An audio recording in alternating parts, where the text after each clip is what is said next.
আসসালামু আলাইকুম বন্ধুরা, চলে আসলাম আজকে আপনাদেরকে নতুন একটা জিনিস বলার জন্য। অনেকে কমেন্টের মাধ্যমে বলেন যে শুধু খালি মাছ দেখান, মাছ দিয়ে কি বানায় এবং কিভাবে বানায় এই জিনিসটা দেখাইলেন না। তো আজকে আমি আপনাদেরকে দেখানোর চেষ্টা করব যে মাছ দিয়া কি বানায়, কেমনে বানায়।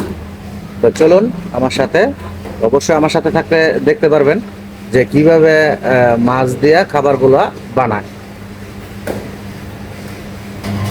তো বন্ধুরা দেখতে পাচ্ছেন যে এখানে এই জায়গা কিন্তু মোটামুটি আমাদের শেষ পর্যায়ে হয়ে গেছে। এই জিনিসটা কিন্তু ফুজু বানাইবো। হ্যাঁ, আর এইটা হলো তাউকু, এই যে এখানে রাখবো। তো আমরা, আর এইটা হলো কারিগর প্রস্তাব। হ্যাঁ দেখেন, সে কিন্তু মায়া পান্ডায় বুয়ার, মানে পান্ডা মানে চালাক, খুব ভালো বানাইতে পারে। Maya setup dia kalau buat ada orang banyak mari, betul? Betul. মানে হ্যাঁ খুব খুশি হয় এইভাবে বললে যে আমরা তার খাবারটা খাইলে খুব ভালো সুস্বাদু হয়। তো চলুন এই খাবার, এই জিনিসটা দিয়ে কি বানায় আজকে আপনাদের সাথে শেয়ার করবো। যে ফুজু বলছিলাম, এই যে এটা দিয়ে কিন্তু, এই যে ফুজুটা কিন্তু এইটাই, এটার নামে কিন্তু ফুজু, ঠিক আছে? আর যে তাউফু বলছিলাম, মানে এই যে বাগুনের ভিতরে যে এটা আমরা বুঝতে মাছের পুষ, সেটাই কিন্তু এই তাউফুর হাম বলা হয় ওই দেশের ভাষায়। বাজা আশা পায় বাঁচছে খুব সুন্দর করে।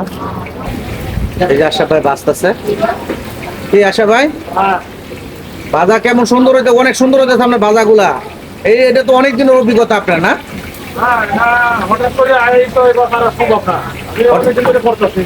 অনেকদিন ধরে করতেছে।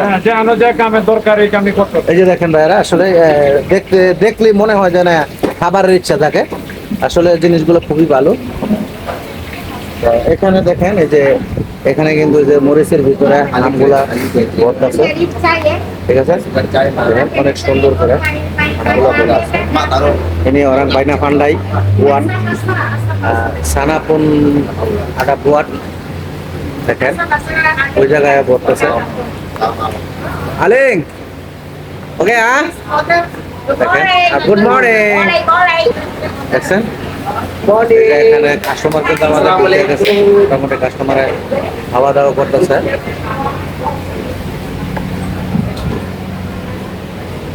রেস্টুরেন্টের সামনে দেখেন কাস্টমার কিন্তু বহু ঢুকে গেছে সকালবেলা। ওই হ্যাঁ, এখানে এই যে মাছগুলান দিয়ে বলার বানানো হবে, ঠিক আছে? যে সালমানে এখানে কাজ করতেছে।